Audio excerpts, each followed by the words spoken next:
Shout out guys. So nandito kami ngayon sa Laguna de Bay. Ito first time ko makarating dito.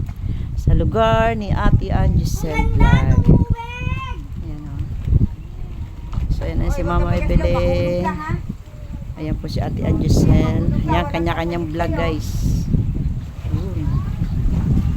Ayan mga bundok-bundok ng Los Baños. Bundok ng ano ito. Saan ba? Mali pala. Dito pala.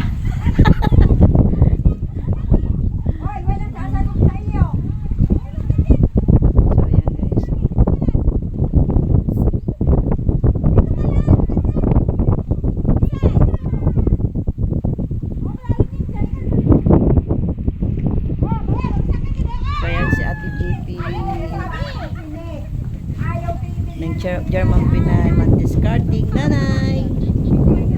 Saglit lang kami uuwi na rin guys.